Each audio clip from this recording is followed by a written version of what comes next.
It's been a crazy day over in America land, that strange country across the sea. Big news as the Trump supporters have taken over the Capitol, the seat of government. And let me jump right into it. So, look at this image. I saved this just to show you. These are the Trump supporters all over the steps of the Capitol where Congress is seated. And right now, I think the protesters are fighting the police in the streets at night. Earlier in the day, what happened was that there was early morning protest, peaceful protest outside the Capitol, with speakers, and I think even President Trump himself spoke to the crowd. And later on, after the planned, the scheduled activities, this video is shared by Elijah Schaffer, a reporter for a website called The Blaze, where he showed that this is the moment the siege of the Capitol building began as two men in front ripped down a preliminary barrier and rushed officers who were behind the second barrier. So I can show it to you very briefly. I don't want to just play the video as per normal because I don't want to get into any kind of, trouble or even risk the trouble of a copyright issue. So I'm just scrubbing through it really briefly so you can get a sense of what happened. So the crowd just pushed down the barrier, which and there weren't many police guarding the that spot, and they pushed and went through. And then later on, it overran the Capitol. Went through the hallways, occupied the rooms, and trashed some of the officers. And one of the craziest person to be involved in all this is this guy, this crazy Viking. No idea who it is. But Elijah Schaffer similarly saying, okay, this guy, he is not from Antifa or BLM. Stop spreading disinformation, I've spoken to him in depth on camera in Arizona. He's a huge supporter of this QAnon conspiracy theory, which is very, very popular. And he walks around with a sign saying, Q sent me. So, really, really wacky. Let me show you a wacky photo of this guy that I found. Here he is in one of the chambers there, lording over his domain. Of course, there's nothing funny about I confess, I am a bit of a terrible person because I find this to be unbearably entertaining, a little bit. But it is reported somewhere, 1 to 4 people have already died in this protest. I saw a video of one woman getting shot and she collapsed to the ground. The people around her try to stop the bleeding and take her somewhere for medical attention, but the report seemed to indicate that she didn't make it. And there was a lot of damage done. Just look here. Some of these Senate offices were ransacked. Stuff thrown everywhere. Now, I want to make it clear, though, that even though there are a lot of offices ransacked, stuff thrown around everywhere, there was no fire. And there was no fighting in the hallways, as I understand it. It doesn't seem to be the case. Now here we are. There's another video of all the protesters, gathering and advancing on the Capitol. You can see the police pushing back the crowd somewhat, but it wasn't very effective. And the crowd advanced and they climbed the steps. And there's loads of footage all over the internet about this. It's very easy for you to find it. Try YouTube and search for, Washington protests. I'm sure you'll find a lot of stuff. I think the best material is on Twitter because it's the most raw. People just post it there. Yeah. And of course, it goes without saying that there's a lot of people really angry about what's happening because they find it totally unacceptable. Why are these, Trump supporters going around and smashing things up? And here's a really funny example. Terrorist, fire Getty. One of the terrorists steals a podium. Boom, we got one of these MAGA chuds. Via Getty, look him up. I bet he flunked out of high school. And okay, I won't read the rest. But somebody is more perceptive. What kind of name is Via Getty? I'll tell you now. That's not. Nobody knows what that guy's name is. The image was already available on Getty Images, the stock photo repository. You can reporters always grab photos from Getty Images. So somebody saw the image available via Getty and just assumed that it's this guy's name, which is not. But it's hilarious. Oh man, people can be so dumb. And there are people. Here's a Trump supporter, Kanakoa. Kanakoa has been a long time Trump supporter, and he makes a very salient point, something for you to think about. Now we know that throughout June, July, there were a lot of protests across many U.S. cities, and these are some of the photos of the damage taking place. But what were we told at that time? It was that they are mostly peaceful protests, and we were shown photos that look a lot like peaceful protests. People marching down the streets, behaving themselves. But what we didn't see is this. We were told that the protests were peaceful, and we were not shown violent images. And today, what do we see? We're told that these are all, terrible, horrible terrorists.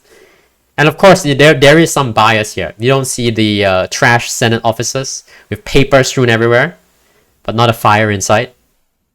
And you don't see people getting beat up, which was a real thing with Antifa protests. So, does this mean that one justifies the other? No, not at all. Of course, there is no justification. There's violence. People get hurt and property is being damaged. There's no excuse for that. It's absolutely terrible. Absolutely. I just wanted to show this because I felt that this is important context to understand, what you're being asked to consider. We are being asked to consider that, okay, this is terrible actions and the people who do this should be jailed, they're criminals. But the context is that, 6 months ago, there were a huge number of protests and a lot of property damage, burnt shop houses everywhere. And where was all the clamor and outcry for, arrests, jail time, justice for the victims? Didn't really see that. So it's just to provide context. All right. In fact, this was known. Look, I won't play this video. I'll just show you. I'll read it out to you. Kamala Harris, Vice President-elect, was quoted saying, "Everyone beware. They're not going to stop before Election Day in November," referring to the protests. And they're not going to stop after Election Day. They're not going to let up, and they should not. Saying that these protests against President Trump should continue until he leaves office. There should be no let up. And by and large, they really did continue right up until Election Day, resulting in what looks like billions of dollars of damages. So here is Axios.com, a very respected news site. This is a list of the cost of the costliest civil disorder episodes in US history. The most recent one, May 26th to June 8th in 2020, cost anywhere, between $1 to $2 billion nationwide. Huge amount of damage. And these estimates were provided by a company called Property Claim Services that tracks insurance claims related to civil disorder since 1950. Which it's good to know, better than having an estimate that came from just journalists. So we have a company that's actually doing this kind of a thing for a living as a part of their business. So that's huge amount of damage. Huge. And furthermore, I went to look, and yes, you can find timeline of Antifa Protests, violence, January to August in 2017. And there are many embedded videos you can see, if you choose to, of course. And you may not choose to. Again, I don't want to give the wrong idea that, there's no justification for violence. I want to be extremely clear on that. There's no justification for the violence. This is context, so that people understand what has been going on. If you didn't know, there are many people who didn't know, and who would look at what went on today and think that, wow, this is unprecedented. No, it's not. It's been going on. And you know what? It's different sides, because you can see from just the images we're glancing through that Antifa wear black, whereas the people today, many of them wore red caps, right? Famous red caps. And here we are, this is a conservative leaning news website called The Federalist, very respected. And they estimate here that 30 people have died after supposedly peaceful protests erupted the nation after George Floyd's death on May 25th.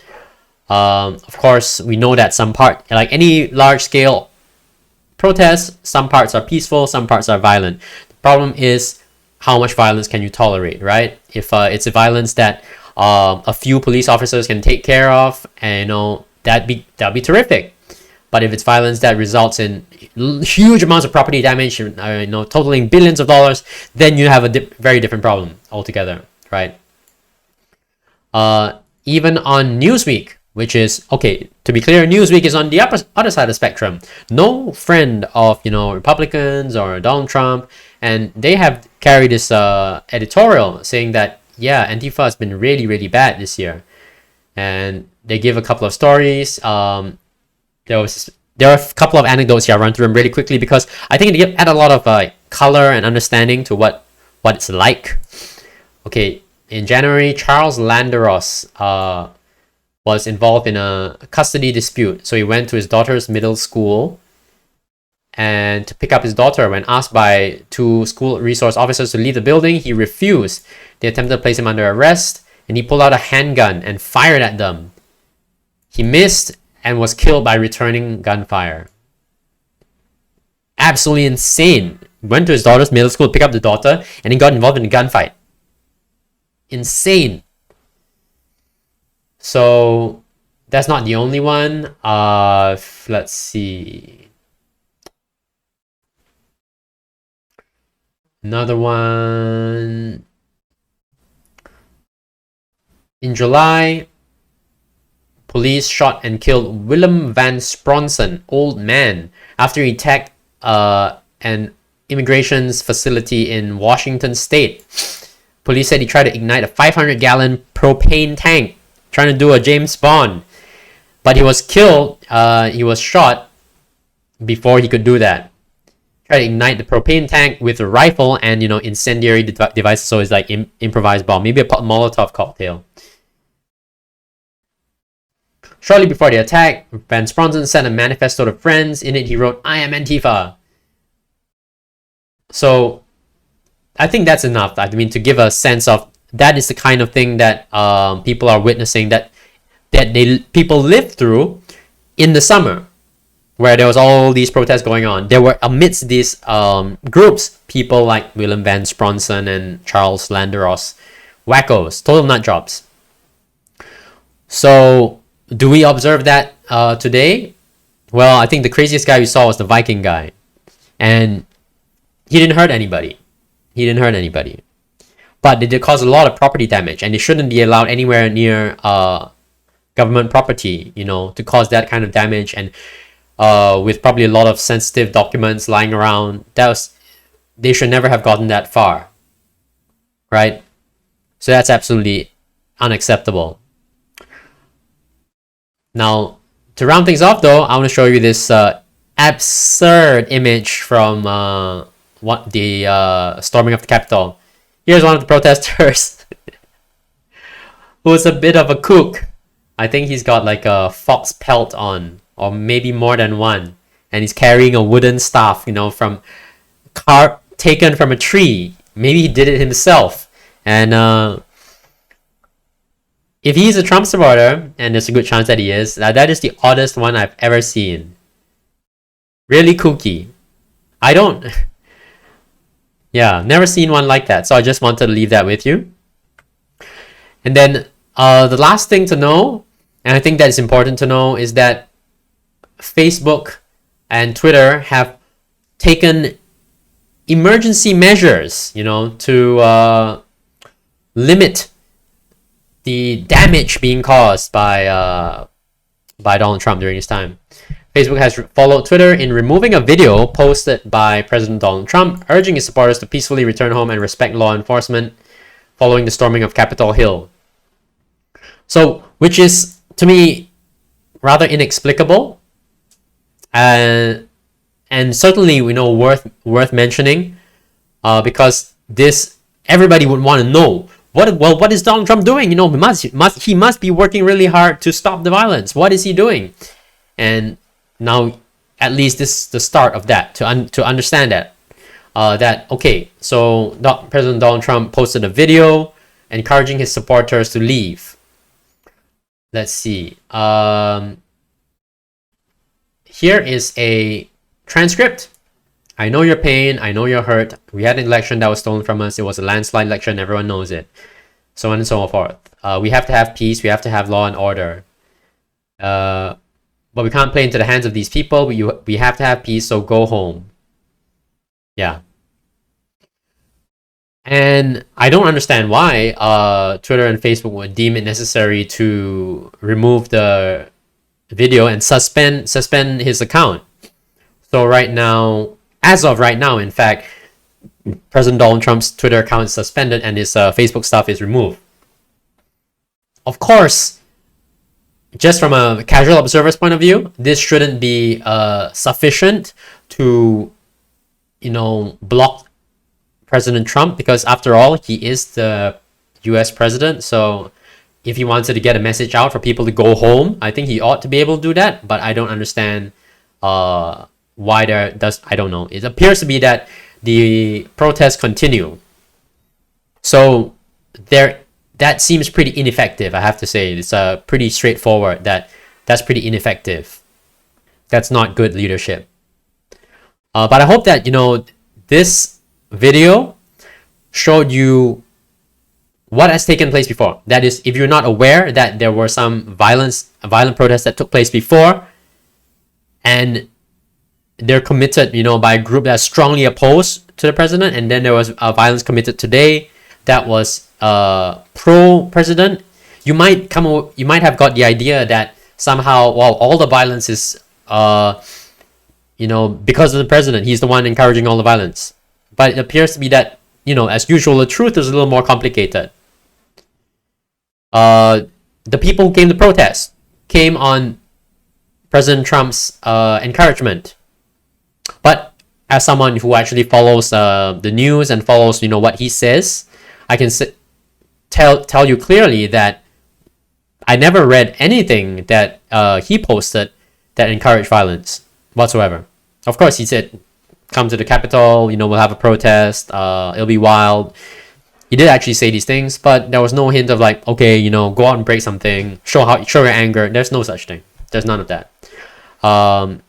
So it is a very complicated and painful time to be an American right now, and I sympathize, with everybody, Americans, as well as people who have family in America during this time.